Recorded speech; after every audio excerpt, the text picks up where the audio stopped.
Hello, Abigail here with the Tarotscopes for Virgo season, Libra sun, moon, and rising.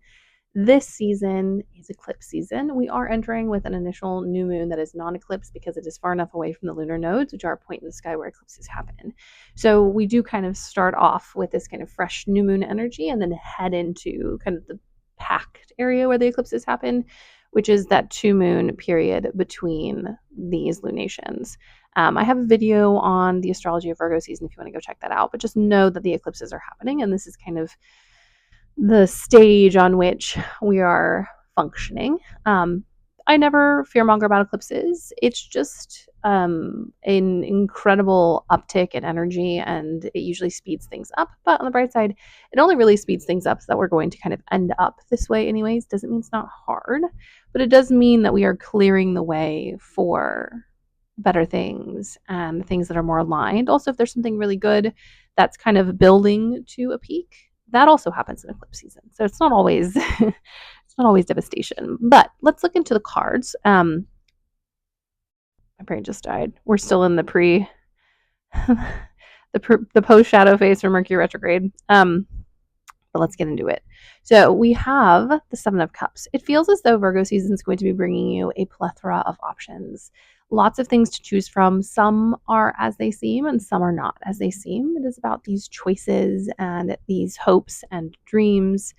With the eclipses, my advice is always, prepare what you can before. So this initial new moon in Virgo is a great kind of planting of eclipse seeds. But then take your hands off the wheel because there's not a whole lot you can do to adjust once you are in eclipse season. You just need to go with your gut and trust that the choices that you make are good choices. And I heard recently somewhere, I think it was a podcast, that learning to make decisions isn't about learning to make decisions. It's about living with the consequences of the decisions you make and being okay with those consequences. And that feels like the lesson of this eclipse season, to understand that all decisions have consequences. There are always a multitude of options for you to choose from. And I am very near and dear to a Libra rising, and the making of decisions is not exactly their forte. Maybe you have a Saturn sun, and so that's not the case, but it's okay to make decisions and for it not to work out. It's okay to make a choice and to not know if that was the best choice. There's no way of knowing. I think this eclipse season, especially on the Pisces Virgo axis, is learning, especially as Libra people, to be okay and to accept when things just happen and recognize that they are neutral. I have a Libra Jupiter, and it's been a big life lesson for me to know that I don't always need to be right, and I don't need rightness to be deserving of good things. And so know that as you're making decisions, the decision that you make in the moment is the right thing for you. And if you have to change and adjust down the road, that's just the way life works.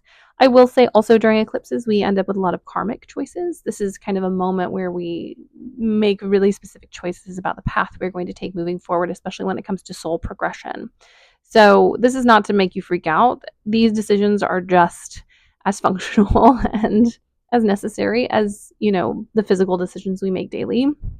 Just knowing how I make soul decisions when I can recognize them is I ask myself, like, my soul in an iteration, how would they feel about it?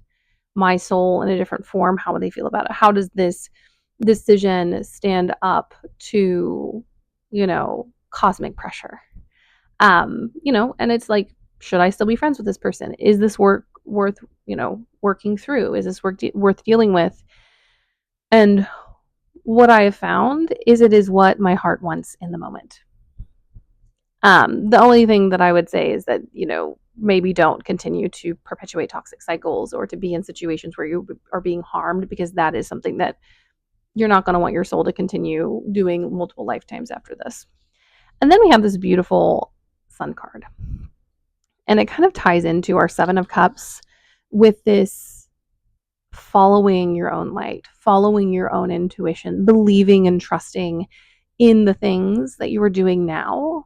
There's also a feeling like this is a calling for you to come home. If you are Libra rising, you have Virgo in the 12th, and you have Pisces in the 6th. And if you have other placements, you can check out where Virgo and Pisces are in your chart. But this is very much a returning to self and a returning to the day to day. And the reason I say returning rather than kind of finding new limits and edges of who you are is we have this Six of Cups.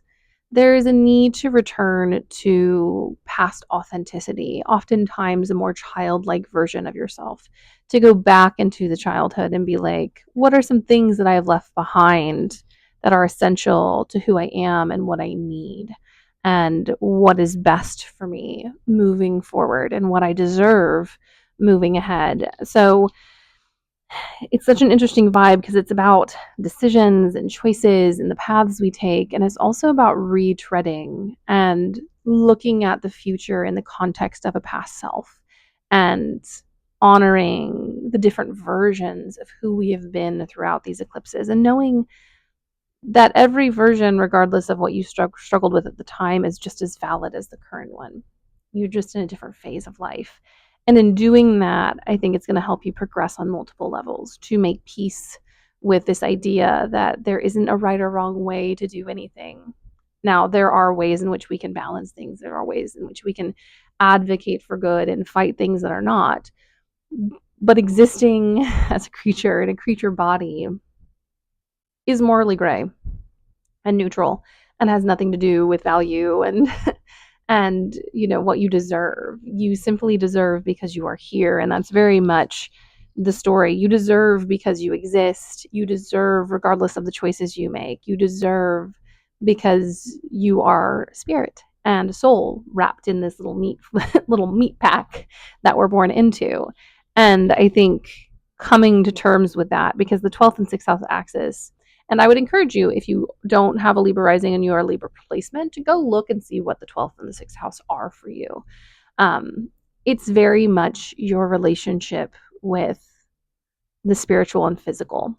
The 12th house is the unknown and the spiritual and the things that we cannot predict or see, which is very much the soul. And then the 6th house is mundanity and the daily grind and the nitty gritty and like the basic things you have to do to survive as a human. So if you're Libra rising, soak that up in Virgo and Pisces. And if you have a different rising, go and check where that is to see kind of what the flavor of your relationship to soul is.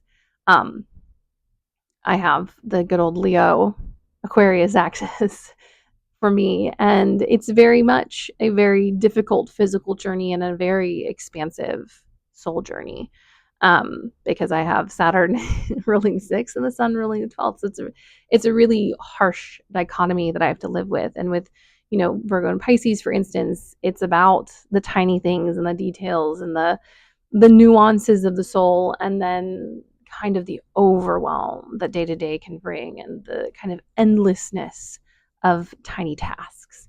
And you can kind of go and look at each of those axes where they fall in your chart and how they kind of affect you planetarily and stuff. You can also get a reading from me if you want to know more. Then we have the King of Coins. All of this is not to say that this isn't about success. It very much is about success, but your success lies in how you accommodate and care for yourself rather than how you perform for others. And the King of Pentacles is very stable in how they exist in the world and how they present to other people.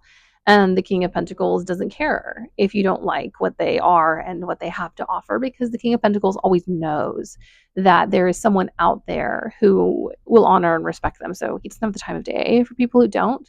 So if you're finding yourself in situations, I think one of the things I find a lot of Libra suns and Libra moons and Libra risings kind of struggle with is this idea of balance, but balancing anything. Like, you guys will balance really bad situations out in order to kind of keep things equal instead of just letting it blow up. The King of Pentacles doesn't balance things that don't benefit them. They don't balance situations where they're getting hurt. They say, oh, wow, that's gross, and move on. And this is not to say you guys are bad at this and this is something that you're wrong for. This is just to say that you don't have to balance shit. You don't have to balance other people's bad behavior. You don't have to balance a situation that is untenable for your soul. You deserve to find balance within the function of who you are and what you desire and what you need, and your basic kind of ethos of self. All that being said, eclipse season is going to be a little spicy. it is going to feel difficult and hard, and you are going to have to make some really fast paced choices. I do believe that the return to self and the kind of digging through the past is going to be a way for you to kind of ground yourself in this moment, but don't beat yourself up if the eclipses feel hard and feel exhausting. You know, this guy's been through a lot. So take the time that you can to care for yourself. Definitely focus on the physical of stuff, on taking care of your physical health, on listening to what your body says and needs, because the body also expresses the soul as well. When your soul is in a situation that's not good for it, the body often reacts. And that's how we survive as a multidimensional being.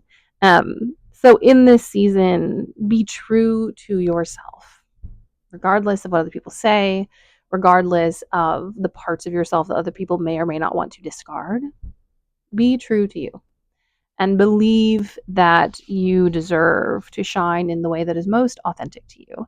And I truly believe that this journey and progression, if you can hold true to who you are and what you deserve and what you believe, you are going to find abundance and situations and places and people that are meant for you rather than a constant struggle. And obviously, this is a continuing story with the eclipses. You'll experience a version of this again come Pisces season next year. But know that being true to yourself is not going to create a place where you cannot exist anywhere. It is going to create a very specific area where you deserve to be in, and you should not be acceptable to everyone. It's too much for the soul. You do not need to be generally loved and accepted. You just need to be loved and accepted by the people you care about. And if they love you, they will accept you. And if they are for you, they will be for you. So that is my eclipse message to you. Hold tight, stand firm, believe in the value of what you need and what you deserve and your experience as a human and as a soul trapped in a dimension that doesn't always work well with the kind of expansion of the soul and is meant to kind of shape us as we move through, past life progressions and things like that.